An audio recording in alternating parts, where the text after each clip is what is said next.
People who have worked for the ultra-wealthy, what are some of their deepest, darkest secrets? I did a personal IT service for an incredible wealthy guy in Tucson. House overlooking the city from the foothills, 8-foot single-pane windows, etc. He had a ranch of at least 40,000 acres in Texas, and most of his money was from oil. His biggest secret was that he knew most people only liked him for his wealth, including his present wife, 2 kids and 2 stepkids, and they'd cut ties in a heartbeat if it disappeared. I guess the moral of the story is don't have too much money, or maybe have people like you before you make money. Actually, yes, I would prefer, let me have the money. Next story. Had to entertain an oligarch for an afternoon once, but had no idea he was a legit oligarch with the destroy the world amounts of wealth. The only secret I gleaned was you never know who somebody is. He dressed, acted, and enjoyed in all the ways a normal person on a budget would. I didn't get the impression that was an act for me, but he definitely appreciated that I didn't know or give an F who he was. Took him to a dive bar for some tacos after. My boss said the oligarch reported a great time and made sure I got the recognition. Next story. They are unusually cheap, and most I've worked for are. I'm in wine sales and cellar management. I had a client who had over $10 million in first growth Bordeaux and Grand Cirrus Burgundy, and he served $20 Pinot and Bubbles, Cava, at his Christmas party for his best friends and celebrities. He died with a $10 million cellar. Next story. I did a week worth of work on the ranch of the guy who invented the fleshlight. Man was loaded. He had a giant house with a Spanish fountain out front, a spa, gym, office with a huge Roman-style pool and statuary, an attached wall garden with stone, Buddha statues, and an Indian tiger tower, a massive barn, and his own disco club.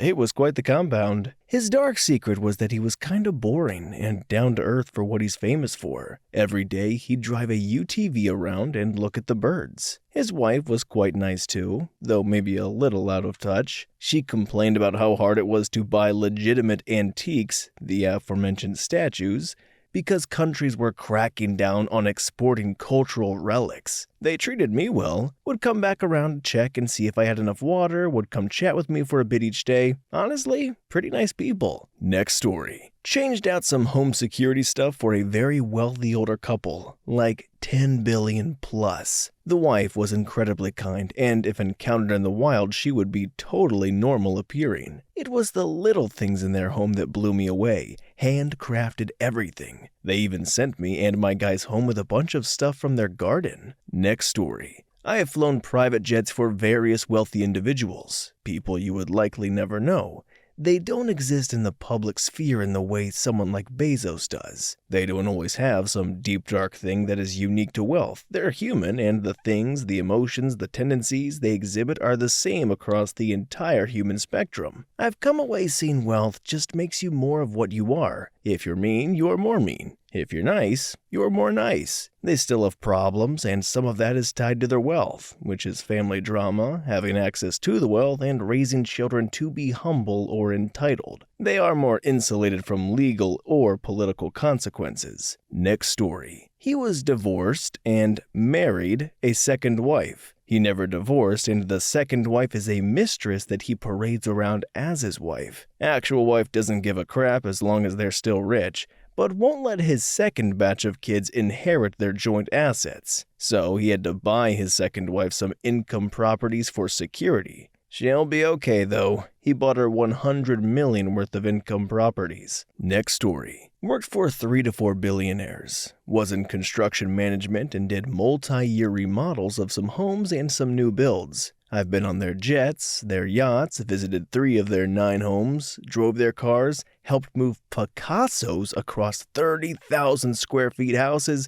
you name it. My biggest takeaways are 1. That many of them have no real understanding how the real world works, and 2. It's often a lonely, fearful, and sad life. They stress over who is trying to take advantage of them. My wealthiest client ever drove a Prius because she was afraid of being targeted. They're paid to have 24/7 security at the house because they fear the eat the rich crowd, and live in paranoia. Their kids have nothing to aspire to, no dreams, goals, any accomplishments are mere expectations. I got out of it because the stress was unbearable when pulling a rabbit out of your butt becomes what you're known for, and the expectations are that you will always be able to do that. They throw money at your bosses and your boss agrees to the impossible and then you have to get it done. Next story. I worked at a place that sold very expensive watches and jewelry, which was frequented by the rich and famous. I would get in trouble sometimes because I didn't recognize them.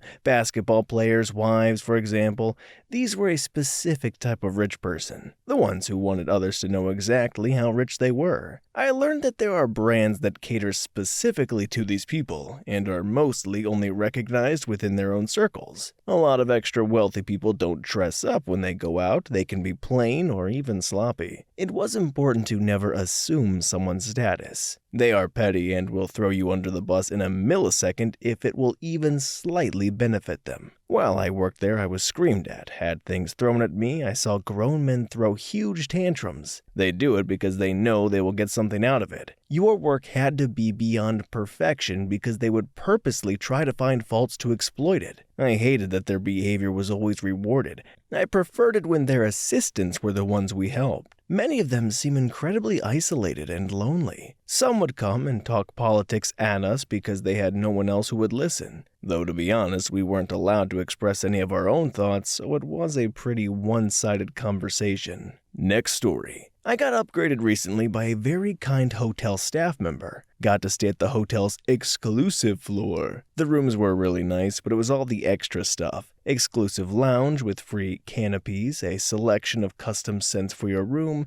and a lovely dedicated concierge who seemed deeply confused I didn't need him to do anything for me, and access to a spa. Later, I was sitting in that lounge, and a woman walked up to the concierge, gave him a piece of paper with her measurements on it, and asked him to have some workout clothes/shoes sent up to her room so she could use the gym, as if they just have a magical chamber downstairs with everyone's exact size of shoes and clothes sitting here. She seemed perplexed when he explained they didn't, and suggested a Lululemon store just a few blocks away. She then said, "Excellent! Send someone over to pick some things up. I prefer earth tones. Just charge it to my room." She didn't even wait for a reply before walking away.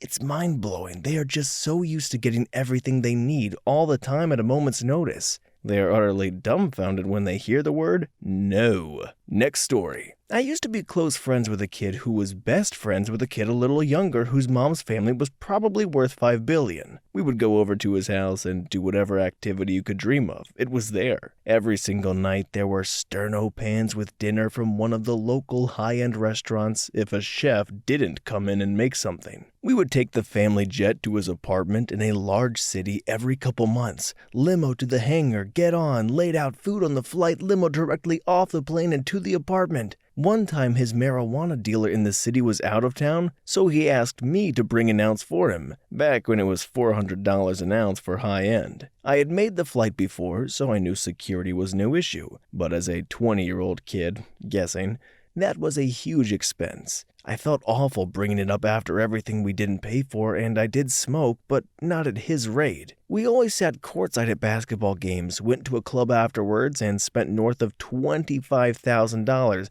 ate at the best places, etc., so I just ate it. We were in limo back to plane after that weekend, and he was effing around with his bag and pulled out $1,000 in an envelope and was like, "Hey, my bad, man. Totally forgot to get you this." He was a young dude. Kind, a little soft-spoken. Haven't seen him in probably 15 years. Next story. Worked for? No. But I worked for a high-end furniture store and delivered furniture to them for years when I was young. Most of them try to squeeze as much as they can out of you while paying as little as possible. So many times,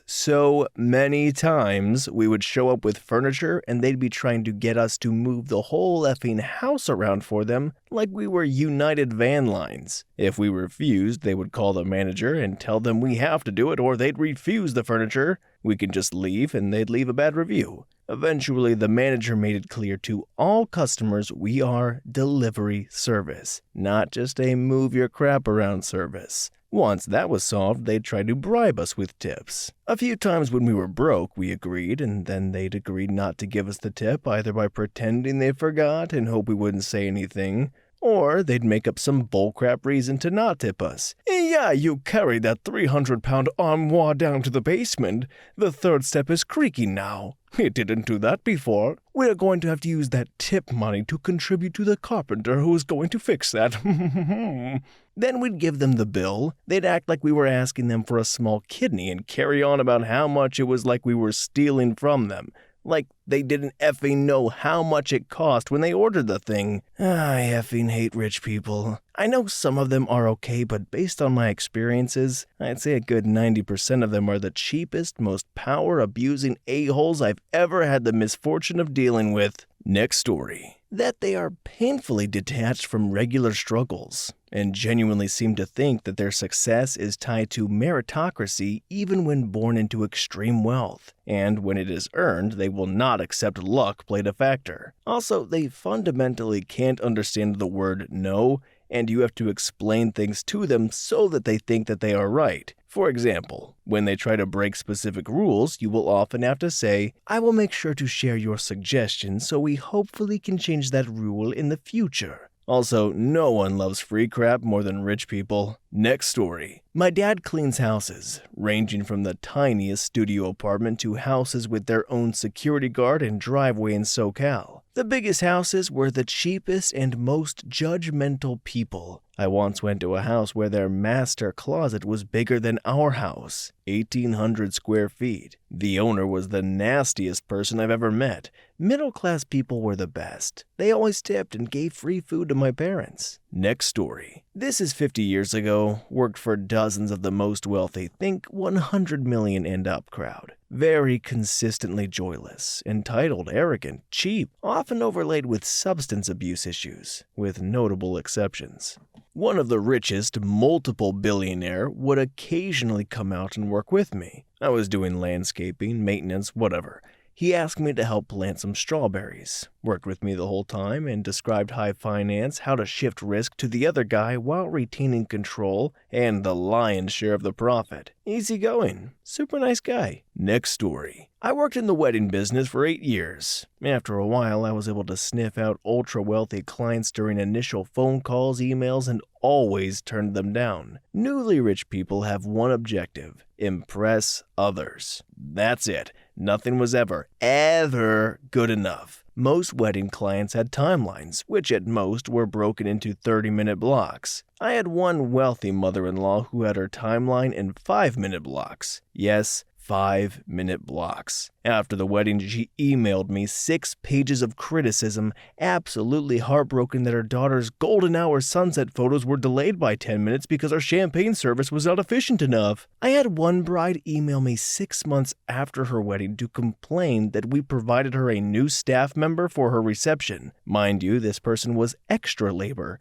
She was provided an extra server for free, as I always paid extensively for new hires to have on-the-job training before they were given real shifts. One rich bride was enraged that my employees put 2 and not 1 orange slices in her cocktail. By contrast, blue-collar people were almost always the nicest, laid-back, sincere, grateful, and high-tipping clients with actual friends and family who had a wedding for all the right reasons. Old money people and self-made successful people, i.e. people who worked construction then launched their own business, were night and day different from new money, mostly IT douchebags obsessed with impressing the Joneses. Next story. I don't know if it's a deep secret, but they did seem to hide the reality from the image. They seemed like a stand-up family who'd created an empire from nothing, their child self unalived, on Father's Day. And it was a clear statement of why they were doing it on that day from people who were close enough. But the death was very much hidden and written off as an accident and portrayed as something other than what it was. It wasn't an accident. It was a tortured soul's last outcry to their horrible, abusive father who was a piece of crap as an employer, so I can only imagine the horror he was as a parent. They chose that day to end their life, and even though I was a child when it happened, I remember realizing how much the day they chose was impactful in the grim circumstances. Next story. Long-time lurker, first-time poster. Have not worked for any, but my stepfather is one. I remember one instance where he was planning a flight and his plane needed maintenance before flying. And instead of waiting the time, I think it was a couple weeks or so, for the plane to be fixed, he just bought another plane. He believes that money can solve everything, which to no surprise, it does not. He has this idea that he can just pay people to either shut up or ignore issues, including family. He has constant arguments with my mom that often involve him completely ignoring the problem and giving her some rather large gift, thinking that it will solve the issue. It usually does not. His kids are completely messed up. They spent their entire lives never being told no, and now they are becoming adults and have been slapped in the face, metaphorically, with the fact that most people actually have to work for a living. They just don't get the concept of it. The whole thing about having assets in different countries and hiding transactions under the guise of charity is completely true. I don't think he does it out of malice, but purely because he believes his only worth is his money. In actuality, he's a really kind person, but he sees all relationships as transactions. I often feel sad for him when hearing from various family members about how he sweeps real problems under the rug and covers it up with money because he thinks that's the only solution. It's also quite sad seeing how much of life you miss when you feel like you can't go anywhere without needing protection. We come from a third world country in which the rich are specifically known as such and targeted often, and as a result, there is always a need for either hiding yourself or your money. Just as an example, my stepfather's mother, I guess my step-grandma, has not left the gated property that she lives in for maybe 5 years because she is afraid that if she leaves or goes out in public,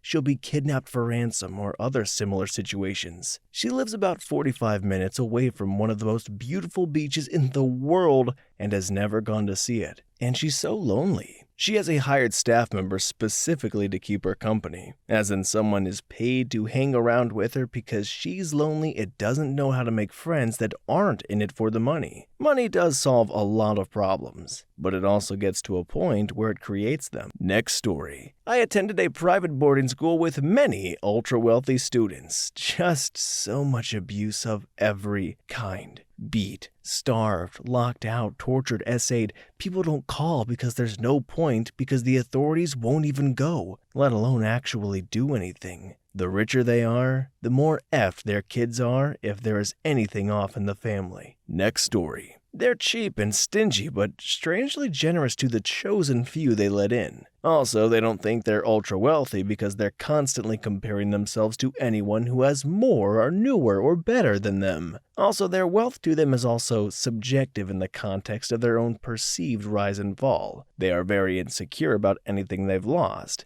They will feel their empire has fallen as they age. Next story. They can actually be quite cheap when nobody is looking. Penny pinching is pretty common. They will use the lowest bidders on stuff like cleaning and lawn service, then stiff people on payment over minor disputes. They're also very poor tippers when nobody is around.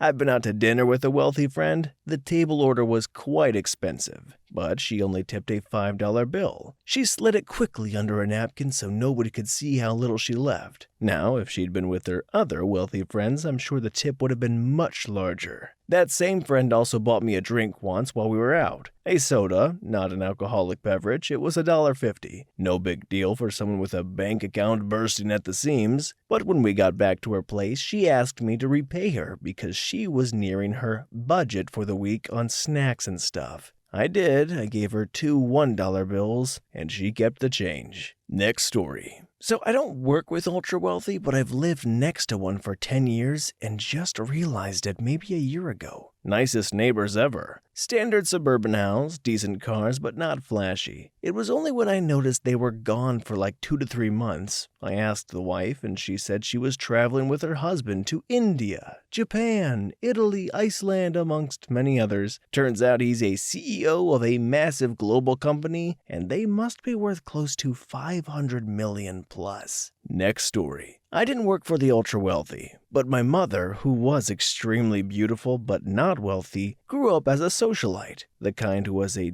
debutante and was supposed to marry an ultra-wealthy man. Instead, she married my dad, who was a struggling artist. But one of her best friends came to visit our humble home when I was 12 years old in 1992. She was an heiress to a huge fortune, and she had just come from Paris where she had seen the Calvin Klein runaway show. She had liked the clothes so much that she bought the entire collection. However, since it was literally the pieces worn by the models instead of off the rack, they didn't really fit the way they should, and sometimes her shirt just fell off. Luckily for her, she had just gotten a new boob job and was happy to show it off. She was on a lot of prescription pills and drank from dusk to dawn and also chain smoked. We didn't have a guest room, so she shared my bed. She would periodically wake up, take pills, smoke, burning holes in my comforter.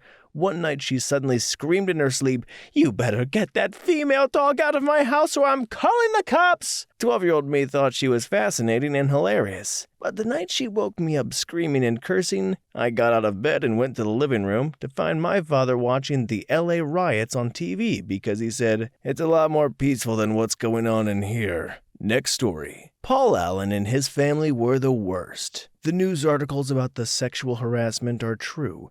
Their in-house lawyer left all the correspondence and documents out in an unlocked office while the cleaning crew and a security staff chaperoning them were there. I guess they figured no one late at night there read English. Next story. Worked in the tech investor startup space. Ended up at WEF and Davos one year. I remember eating a $32 hamburger, listening to a man brag about influencing elections and developing nations to support his commercial interests. He spoke so casually, like he was sharing old college stories. He shared missteps he had made in his political schemes that had caused civil wars and lamented on the tens of thousands of lives that his errors had indirectly taken. Drunk, at a bar on a mountain, he talked through literal crimes with the tone of someone who had effed up at their day job. I remember that he believed it was his duty to influence, that whatever underlying meritocracy granted him enough power to buy elections also required him to guide the poor, silly populations underneath him. He left me with the check for his beer. Next story. I worked as a PA for a billionaire. He was delusional, but his wife was something else. She would have breakdowns and start screaming and crying in her office, which was glass so the whole floor could see and hear her. It could be over something as simple as her lunch being late or wrong. Luckily, I was not her PA.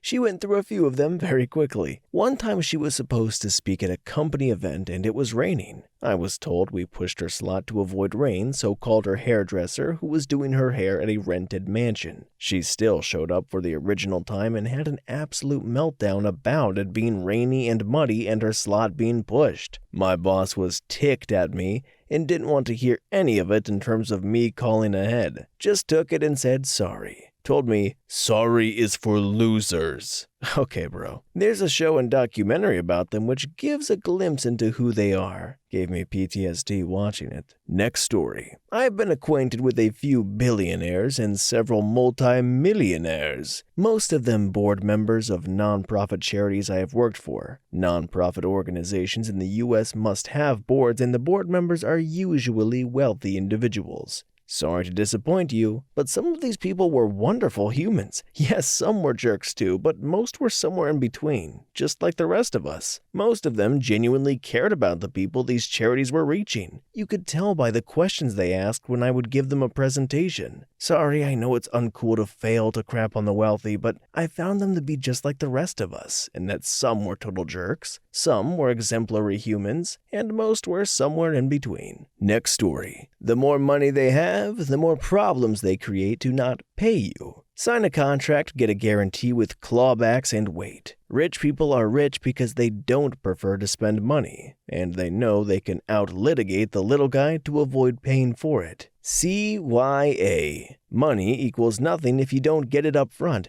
The wealthier they are, the more you should protect against them up front. Billionaire client, do a 70 up front and a 30 back end, and know who they trust to sign off, so if they aren't around, you can get that guy if they are off jet setting and unavailable. Best advice I can give. Next story. The author Robert Carl once said, "Power doesn't corrupt, it reveals." Power. Money only makes people more of what they already are. It enables them to indulge every fantasy or perversion they can think of, or it becomes irrelevant. I've known a few people who work hard because they love to work. Are they cheap? Of course. Do they like a deal? Yes, just like everyone else. Wealthy people don't buy lottery tickets, not because they don't want the money, it's because the odds are so bad. Next story. Not me, but my parents. They went to school with a girl who was from a poor farm family and became rich after high school. The girl and her roommate were in college and created the first storyline of a very popular video game. She went to school for computer science and got a degree along with the royalties that came with selling said storyline. She worked for a company that purchased the storyline for a while and decided to retire early. My parents stayed in touch with her from time to time but haven't seen her in many years until very recently, when her mother died from cancer. The last time she spoke to my mom, she became very lonely after having several relationships fail due to various reasons. She went into a bad depression and used some of her money to basically shelter herself away from people. When my parents reconnected with her during her mother's funeral, they said she looked very aged and worn out, like she hadn't slept in years. Turned out she was on various depression and anxiety meds that weren't working well.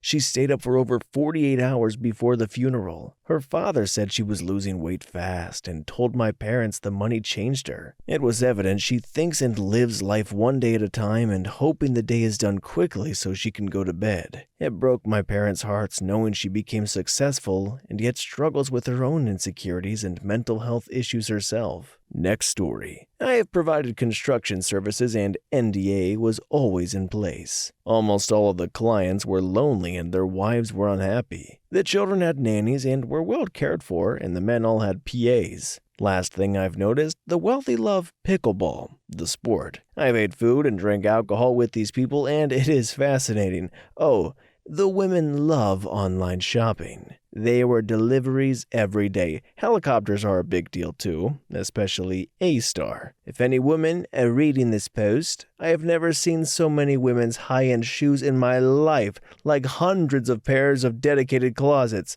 Sorry, I'm rambling. I think I have sunstroke. Next story. Managed private golf, country, and social city clubs for more than 2 decades. I have worked with, for, and befriended many of the top 1%. They are just like us. Imagine your favorite, happy-go-lucky, helpful best friend. Now, give that friend the means to help anyone in the world. There are many like that. Imagine that nasty, spiteful bully from your high school or neighborhood who took joy in making the lives of others miserable. Now, give them all the resources in the world to continue to do that. Yep, I've met them too. What am I most shocked by? The hypocrisy. Most popular examples support fervent gun control and open borders, but often make use of armed guards and gated communities. Also shocked about the anti-Semitic attitude I saw between liberal Jewish people and more orthodox conservative Jewish people. One club I worked at, a lonely wife of an uber-wealthy man would leave uber-expensive jewelry behind at the spa, the gym, the card room,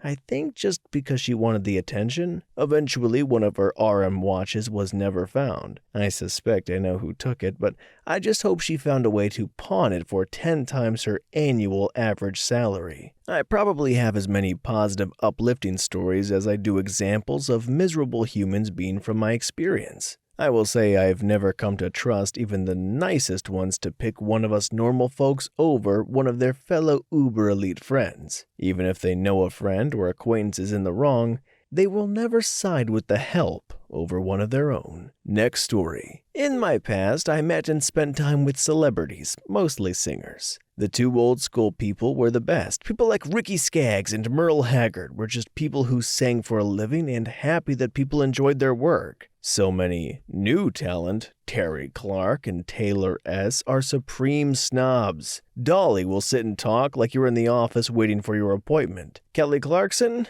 you can have. Next story. I had a very wealthy boss who really had no boundaries about 20 years ago. I worked at an art gallery and was paid literally peanuts. One night after a big party, I ended up at his house with an agent from out of town. I was just PR babysitting. I discovered all he had in his house to eat was champagne, a block of Parmesan, and some very heavy drugs. I left ASAP. He had me break up with women he invited up to his cabin for the weekend. One was a rockette who forgot her cell phone, and I had to priority FedEx it back to her. I also had his Chase Manhattan PIN numbers and dealt with his expenses. He's dang lucky I'm an honest person because I cannot stress to you enough, I was only 27. Next story. Had a friend who was an heiress to a family name you all would know. She was a granddaughter, not a daughter, so her wealth was not as great, but she was beyond comfortable. We went out for drinks one night, and I didn't have much money on me, so she spotted me a couple of rounds. The next day, I went over to repay her the $20 she had spent on me. She actually got emotional and said nobody has ever paid me back before. They all figure she can afford it. This was in the 1980s, and I was making crap money as a secretary, but I actually felt sorry for her. Next story. Worked for a few of them on high-end acquisitions, mostly classic cars. The guys in the 9+ digits for wealth go two very different ways. For 80% of them, they are down to earth and very nice to be around. Their problems are different than ours, for sure, but the self-made ones are super chill. 10% are using me as a service to save time, and they go into it that way, like I never even speak to them. The last 10% treat everyone like staff, and they suck, and I charge extra for being treated like that, even if they don't know it. People in the high 7, mid 8-digit net worth are all over the place. You have old money that is super cheap, you have new money that is trying to skip the line and wait to get a car that is in demand,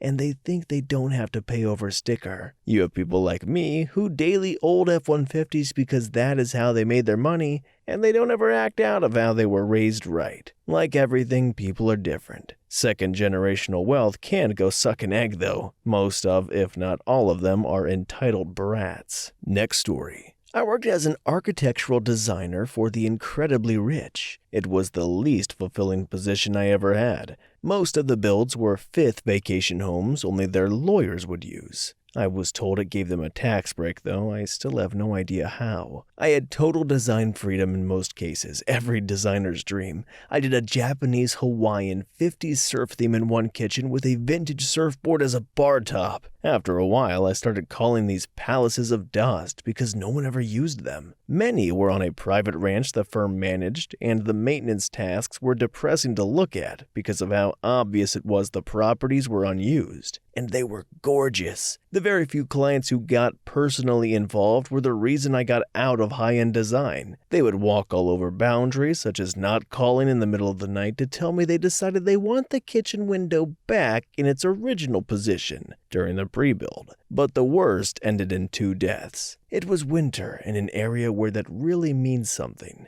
This build was nearing completion, and the owner flew in unannounced on the day the home theater was being installed. The installers were coming from what would be a 45-minute drive in the summer, and what the locals called the self-unaliving road to attempt with ice. The theater company attempted to cancel due to weather. I was told to call and let them know the owner was in town and they'd have to make it. I refused. A 20-year-old drafting assistant was given the task. She called and they agreed to send their guys. Some 20 minutes later, I was again told to call. This time I did, hoping that they had changed their mind. Instead, I was given their cell numbers. I refused to call the guys in the car store since I knew by that point they would be going through a canyon with black ice next to a river with no guardrail. The assistant called. They were on the way, but she let them know the owner was waiting. Then the other architectural designer called. Then the assistant.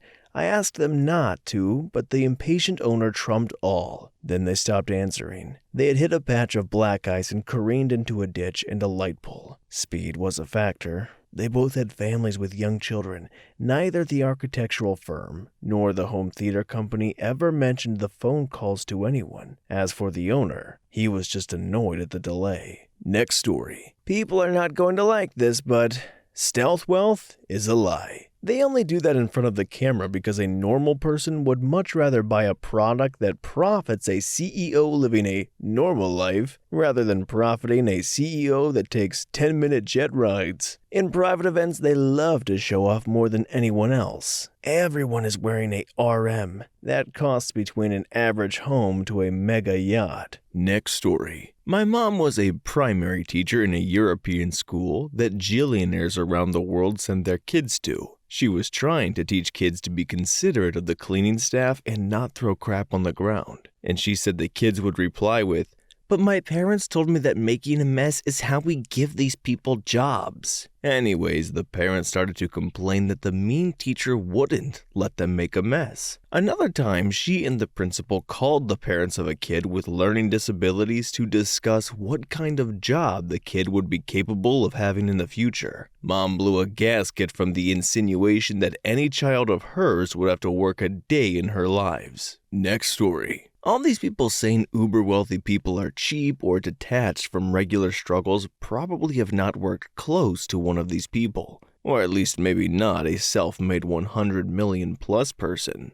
They definitely have struggles you can relate to, like dogs dying, car trouble, health, etc. The difference is they can handle those things for what they are and not really concern themselves with the cost to repair. They can just have their emotions where normal folks also bear the burden to stress about the money involved. They also are usually not cheap, but instead have an extremely precise valuation mechanism. That is probably how they got so rich in the first place. Having this strong valuation is sometimes incorrect due to a lack of risk for them personally, but the value they attribute is often better than a normal person who is overvaluing something. Source. Worked with 3 people like this and they were all pretty much the same, had the same personality, and very much valued their personal things and all dressed like they were lounging at home no matter where they were. Next story. One of my best friends in my teen years was the son of the one-time richest man in the region. They were completely normal, other than their house's interior. There were at least a dozen other houses in their neighborhood better than theirs. It's quaint by today's standard of country club, but absolutely everything was best available.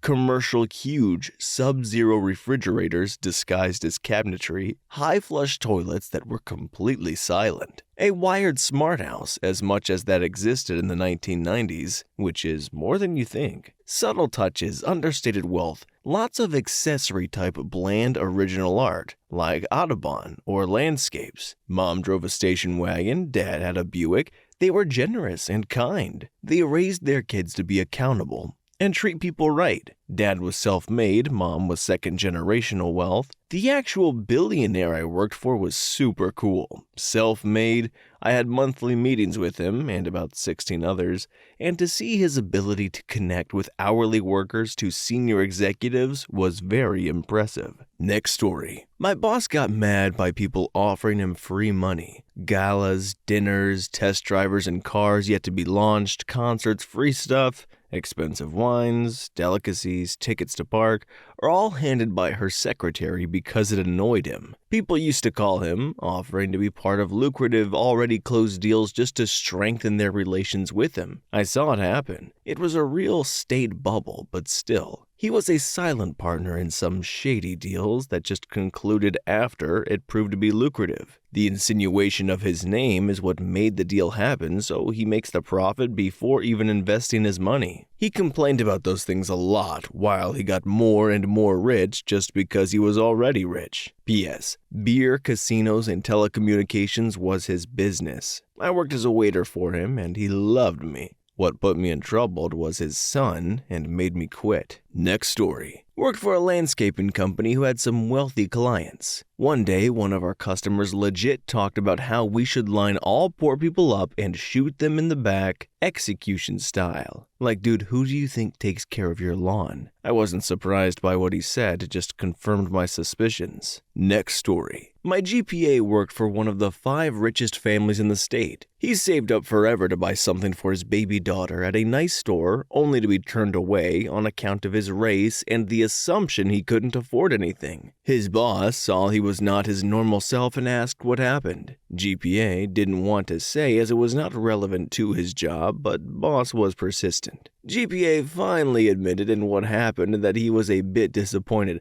Unknown, boss went to store and said he understood that someone tried to purchase but was declined on the understanding that they or their money, obviously because of race, was not good enough. Boss said since he was the one who paid that person, he understands his money is not good enough and would let all his rich friends know that their money was also no good at this store. The store closed and did a private sale for my GPA to buy the dress he wanted for his only baby girl. Next story. Back in the day, I worked on an estate for a celeb couple. Neurotic is an understatement. Phone calls at 4 a.m. saying I needed to go and buy organic lavender oil as she couldn't sleep. 8-hour round trip to deliver a bacon sandwich cooked by his own chef as he didn't like on-site catering. He was married to arguably one of the most beautiful women to have ever lived, had an awesome job, multi-millionaire, and was miserable as F. The second estate had old money. Husband had the title and land, but the cash was poor. The wife was new money. Or would be new money when she inherited it from her father. The difference in the way they dealt with money begged belief. She was spending too much and the accountant told her to reel it in. Her response was to fire the accountant. She expected me to sail her yacht for her on the weekend. No overtime because, hey, it's fun. I could go on for days. Next story. As you grasp the theme of the majority of stories here, keep in mind that the executive branch of government in the U.S. is run by billionaires and high net worth folks. The cabinet, the advisors, many lacking experience in the field governed by them. They are there to have no emotional ownership to the millions of minions that their cuts negatively affect. The Congress is pressured to assimilate or be ousted. The judicial is stacked. Human greed and survival. When the White House states that Medicaid will be strengthened by the current bill, it seems that's not what's said, and the strength comes from changing qualifications, which reduces the number of people aided. Same with the federal premium credit for health insurance purchased through the exchange. This administration, who supposedly works for the people, really cannot relate to 98% of Americans. Next story. Nothing exciting. Just being horrible business people driving their 5-generation family company into the ground because they grew up wealthy and refuse to take advice from the people they hire to advise them. Buying or starting businesses they know nothing about. Way overspending or overpaying for things. Think they can grow any kind of business because of their self-perceived operational and business expertise that they think drove the success of other businesses they owned that, in reality, got super lucky in the hot market. Then, paying the people that they are giving them good advice and working their butt off way under market, treat them like crap generally, not believe in any sort of diseases, want them back on planes 4 times a week in September 2020, and when they have anti-immune disorders and aren't ready to come out of the gate and get on a bunch of planes and stay at hotels. Next story. I design in-home bathrooms and kitchens. I hate going to mansions of the mega rich. They are the cheapest, most annoying people. They don't respect your time. It takes hours to design a bathroom or a kitchen. Middle class gets excited and wants to go through with the purchase after, get financed and whatnot. These rich people, they are the worst. I just left an $8 million lake house. Drove 2 hours to get there. Dude told me don't waste his time and give him a ballpark of the cheapest bathroom. Told him $15K. And he said it's out of his budget. Next story. They are completely inept but do not think they are. They can't make a decision to save their lives and cannot fathom the idea of the working class reality, losing all empathy for actual humans. They cannot understand the ease and privilege wealth gives them. They can afford to fail over and over again and always get more chances to make the same mistakes and not learn from them. It's been an interesting few years working for an ultra-wealthy person. Next story. I was a substance abuse counselor in Southeast Asia for almost a decade. I've met quite a few billionaires and got through many counseling sessions. I think I've gotten quite a good picture of the ultra-wealthy and their families. My main takeaway is that they just don't care about the rest of us. It's solely about wealth preservation. I've seen how they treat others, their PAs, our support staff, and it was always void of seeing their humanity. They only fear few things, but mainly time. They fear death and the end of their mortal life. They fear parents, siblings, uncles, or whatever family member who can take away even a smidge of their wealth. They get away with anything as if it's nothing. I spoke with a young man recently whose father is one of the richest people in Hong Kong, who unalived 2 people, one in a driving accident and one he just shot. People were paid off and nothing came of it. Later in life, I came to read Pedagogy of the Oppressed by Freire. In it, he states that not only are the oppressed victims of oppression done by the oppressors, so are the oppressors victimly being oppressed by the system, as oppressing others robs you of your humanity. I full-heartedly agree with this statement. Next story. I was an electrician, and I worked on the home of a very famous pro wrestler. We were adding a bathroom to the guest house on his property. The bathroom in said guest house was 1,200 feet, just to give you an idea of how ungodly rich this guy was. The main house was basically a castle, easily 30,000 square feet,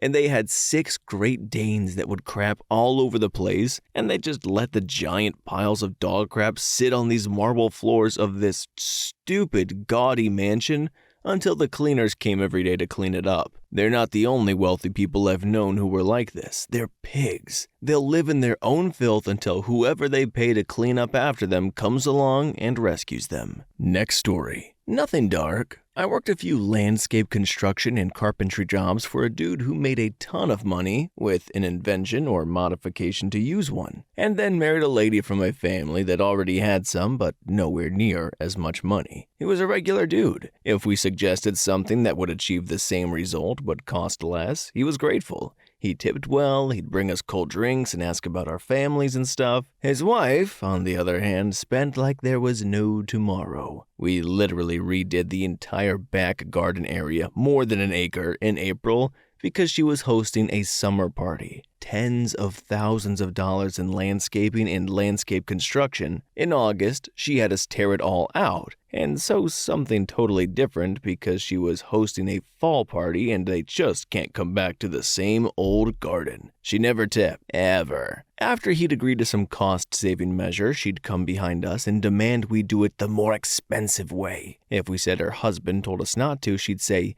"You leave him to me." He treated everyone he interacted with like an equal. She treated everyone like the help if she acknowledged anyone at all. One interesting thing was that her dad lived with them. He was an old man from Sicily who spoke no English and had a little garden that he tended to every day. We communicated through a few words of Italian and a lot of grins and hand gestures. From what I gathered, he loved his garden. He really liked his son-in-law, and he was embarrassed by his daughter. Next story. I worked as an assistant to billionaires, one family in the Middle East and one single man in London. Used private jets to move around furniture and art. Generally, both of these people preferred first-class commercial for long haul. The nannies even travel first. You are in a special club if you are top 100 customers on the airline, and the perks are huge. You are looking at a huge personal staff headcount. Each property would have 4 to 8 live-in staff members, add in drivers and assistants.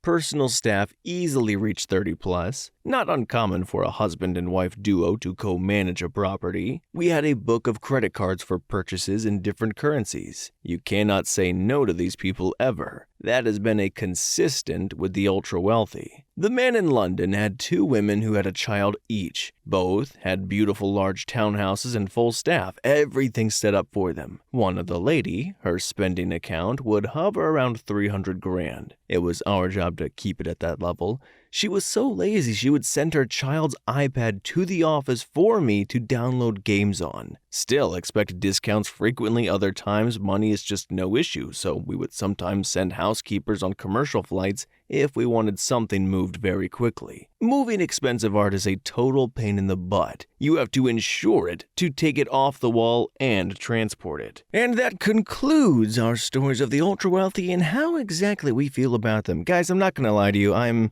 not one of the top percenters, okay? I know people see me wearing my $8 watch, and sure, I make it look like $9, but I'm not as rich as I come off. But with these people, it doesn't actually seem like there's a great consensus. Some people are saying that they're very easy to be around, they're very normal, and other people are saying they're absolute turd burglars. So I think the statement that money makes more of you seems to reign true. But if you are rich yourself or you know any rich people, feel free to comment your stories down below and we can really get to the bottom of this. Regardless, thanks for hanging out with me. We'll see you in the next one.